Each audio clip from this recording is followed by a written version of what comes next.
All right, it is 1 o'clock on the West Coast, and it is HugNation time all over the world. This archive turns it into HugNation time whenever you're watching this. Whee! Before we start, let's just shake off the day, pull into the present, be aware of our blessings, sink into gratitude.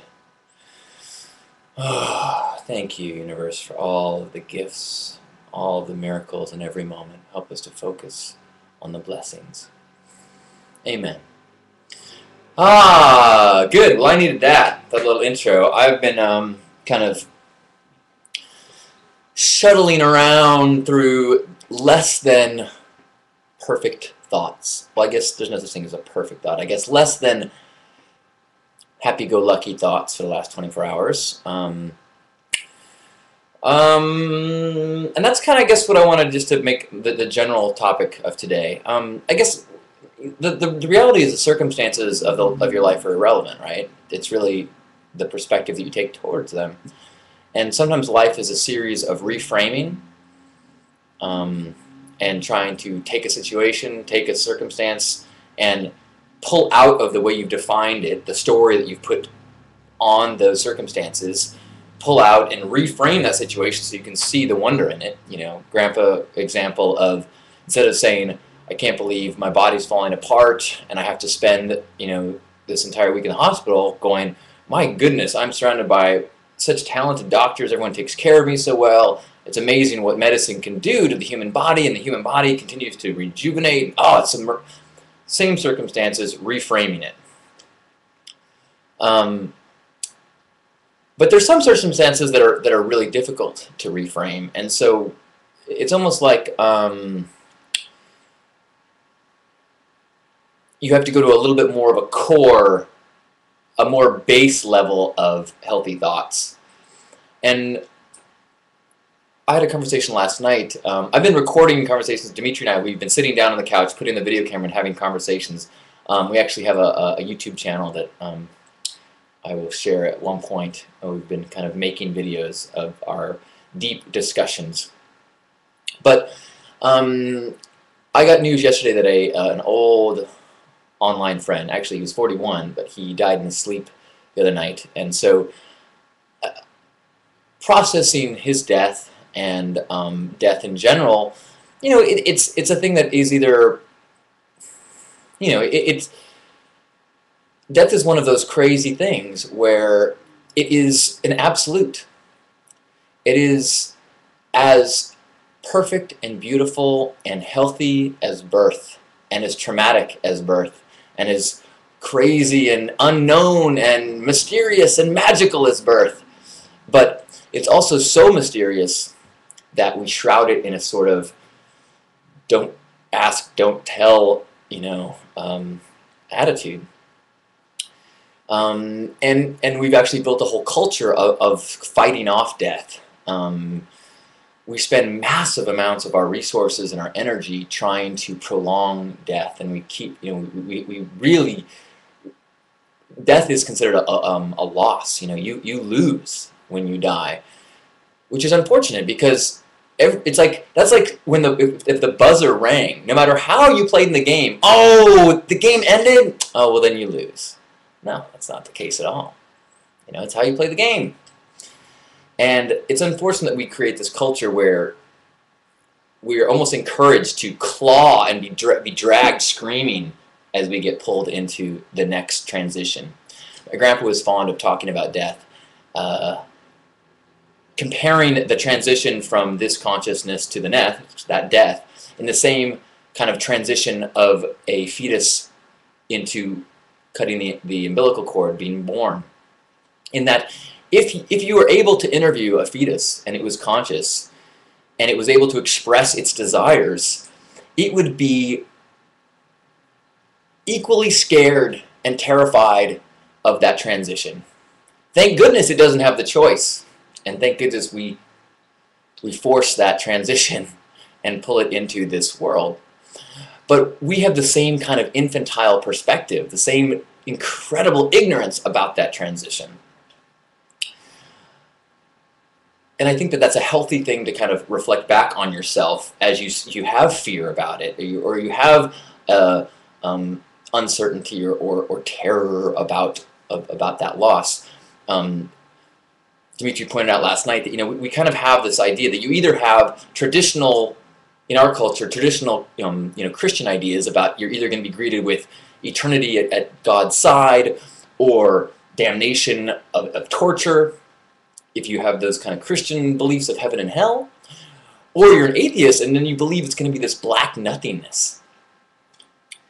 And it's not a nothingness like end of consciousness. People tend to project it or think about it or discuss it as if you are conscious. It's kind of like just emptiness, as if you're like put in a black room, awake, but just sit, or buried alive, and you just got to sit there with nothing to do for eternity. It's like, I just don't see it that way. I believe that our consciousness, I believe that the human experience is like taking awareness or taking existence, taking energy, and then, let's see, I think the human perception of existence is kind of like, if you've ever tried to look at a eclipse during, and they give you like a pinhole, and you look at the pinhole, and you try to figure out what's going on. I kind of think like that's how we experience the oneness of the universe.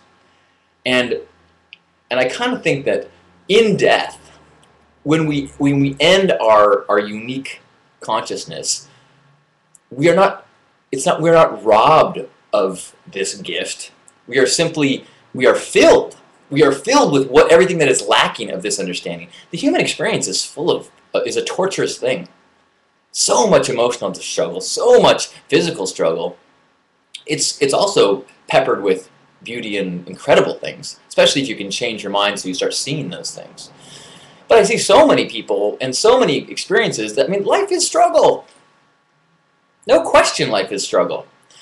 And I believe that in death, this experiment, this game, this incredibly fun ride ends, but all that is lacking, all that is missing, all of our anxieties become fulfilled because we sink into the awareness of all the one.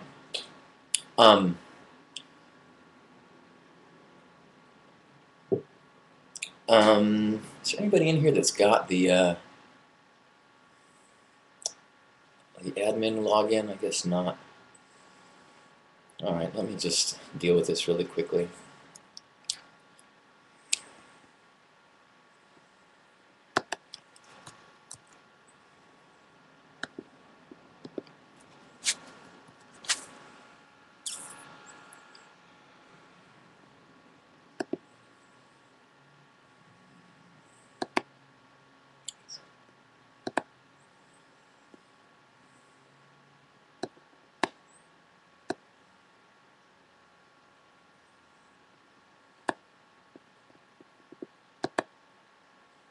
See if that's at least slows things down a little bit. Sorry about that.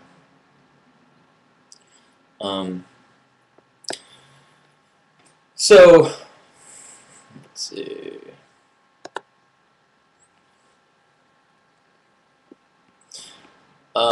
If you are not in a chat room, we're having someone who's trying to flood the chat room and make things difficult, because nothing makes you cooler than disrupting an internet chat room dedicated to love.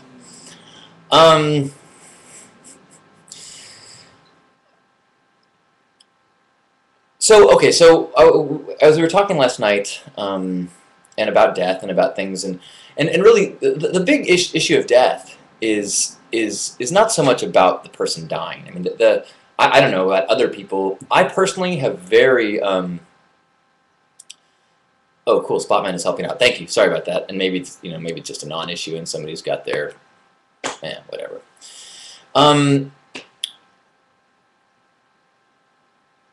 The challenges around death are not with the person dying. I have no fear of the death experience. I'm actually, I feel like I think in my heart I do believe that that human awareness is not the end-all be-all. I think that it's a novelty, and I'm enjoying it while I can.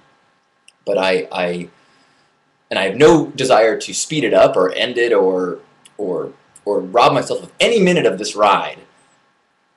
But I don't believe that the ride is the highlight of this experience, or of experience, or of existence. Now, that being said, this experience is certainly diminished when people that we have affection for and attachment to are no longer in this experience. When other people die, that is when it is so frustrating and so difficult. And we have that feeling of pain and that feeling of loss. And when we were talking about that, one of the neat, Dimitri really reminded me of something.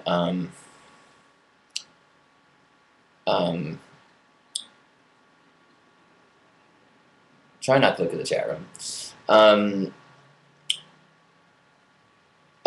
So anyway, the guy who's yelling fag, fag, fag. So yes, my friend died last night, and he was gay. He was openly gay. It taught me a lot about being proud and open about his homosexuality. And thank you for sharing a tribute to him.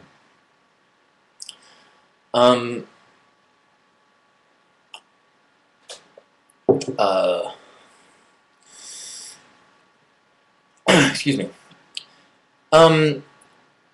So Dimitri made a really good point. He says, well, the trick to that is to then pull back into the now.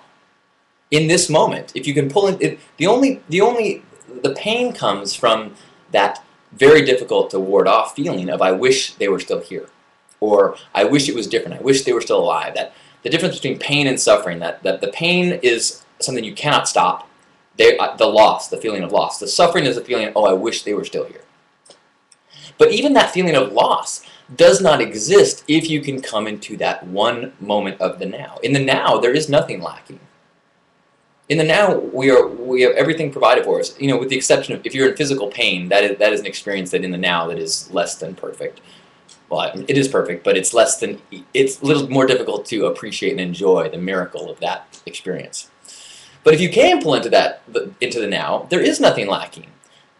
No matter what. I mean, even something that, you know, on the front is such a tragic idea of, you know, a sibling dying, a child dying. In the immediate now, they are not a part of this experience. And if you can pull into that moment, you can, you can really, it amplifies the joy of every moment. The ones that you have with them, as well as the ones that you don't have with them, because you have other things to experience in that moment. And it's only when we wish that things were different that we have that pain and that suffering and that longing.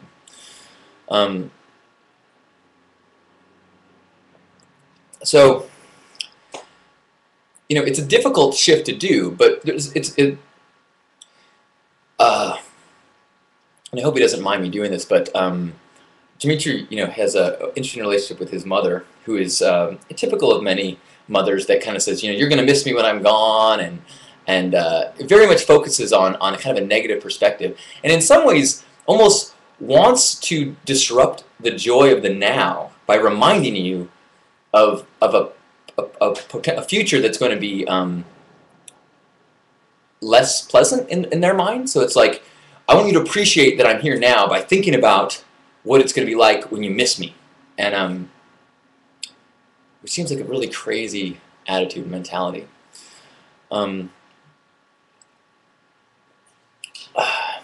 So anyway, my mantra of the last 24 hours, and I'm sorry I'm all over the place today. One, you know, I've got a lot going on in my head, as well as we've got a little bit of a frustration in the chat room. If you're watching in the archive, it's a little, it got a little disruptive. It looks like it's better now, but it's hard to say. Anyway, the things that I just have been kind of repeatedly pulling back to, as I've been dealing with some other stuff, is two things. There is no separation, and there is only this moment. Now, if I can keep going to those two things, there is no separation, you know, that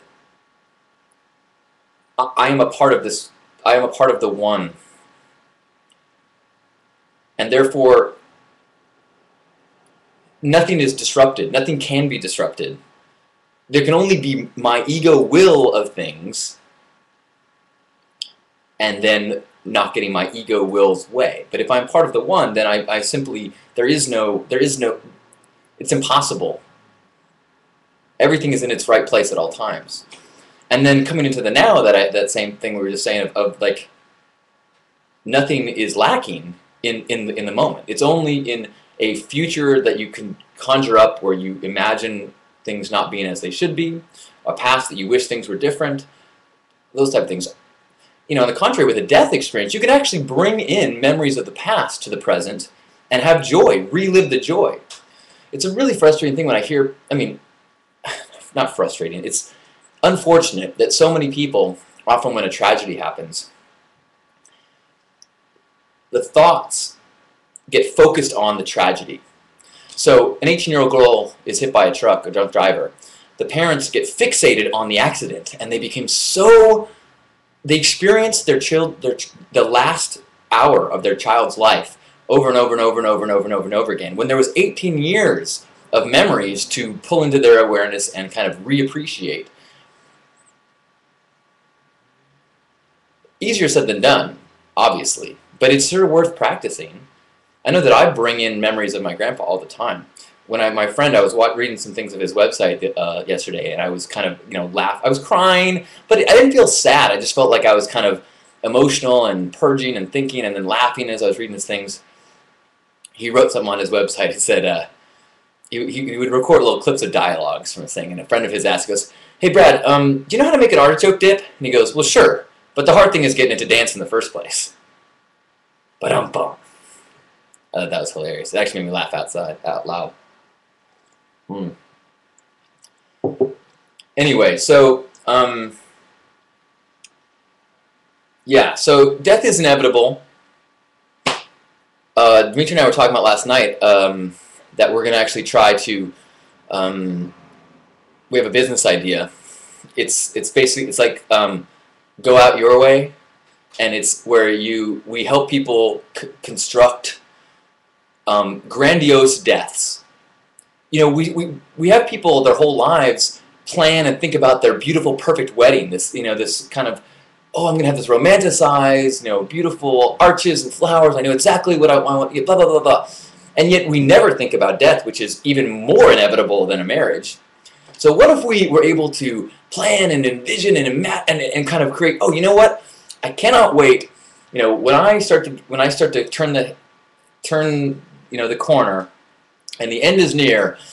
This is the music I want playing. I want this laser rock show going. I want to be dropped out of a plane or whatever. We just have people,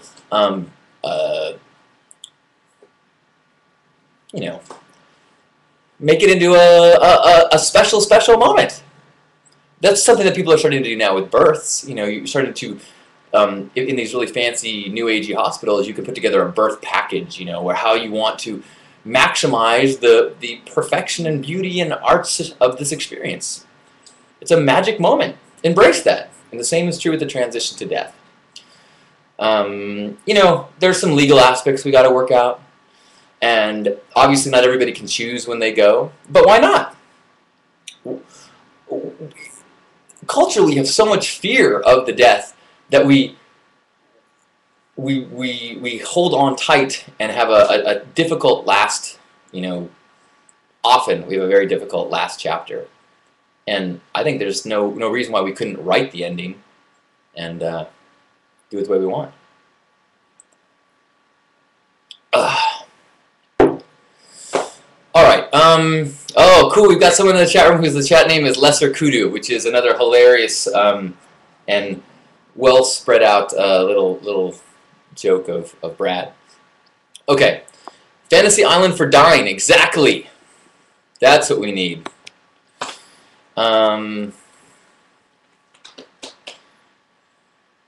Okay, so it is now 1:20. Let's do a Hug Nation hug.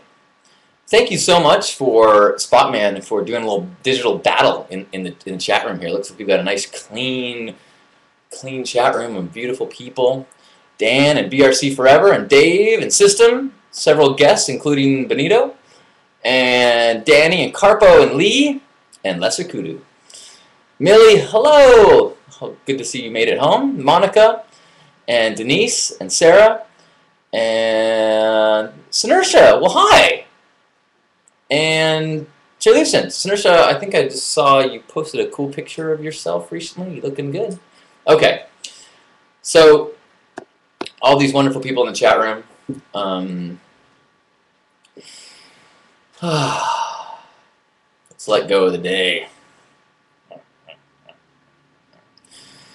There is no separation. All of these names we just listed, including Christian that just popped in,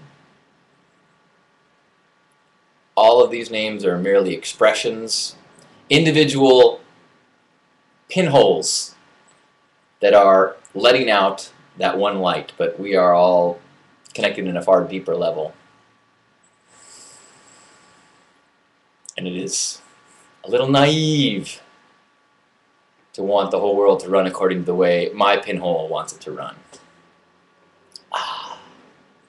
So, as we grab ourselves by the shoulders, we acknowledge that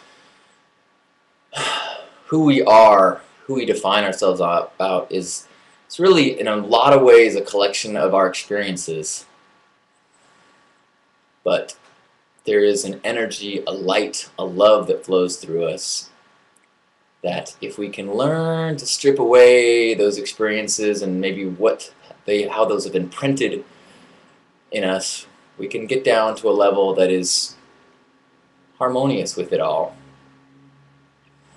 that is connected with everything, that is a part of everything, and in this moment we have all our needs provided for.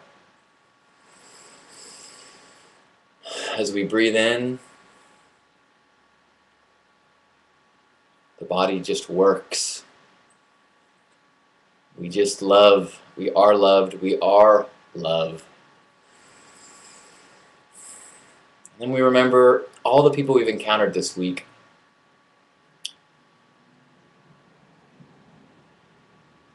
In stores, in our office, online, and know that all of those people, the massive majority of our interactions were all these little ego surface level interactions and plans and trying to get things done and blah, blah, blah, blah, blah, blah, blah. And we can enjoy the game of that. Nothing wrong with that. Get sweaty and do our best. But just acknowledge that beneath that, you have far more in common than the opposing players. You share something far deeper. You are connected deeply. And that even if they don't know they're playing a game, that deep down you're on the same team. And forgive yourself any of your aggression and forgive them theirs. And just sink into that state of oneness where you acknowledge there is just one. There is just now. My little naive consciousness is honored to share this now and this oneness with all of your consciousnesses. Let's just sit in that state for just a second.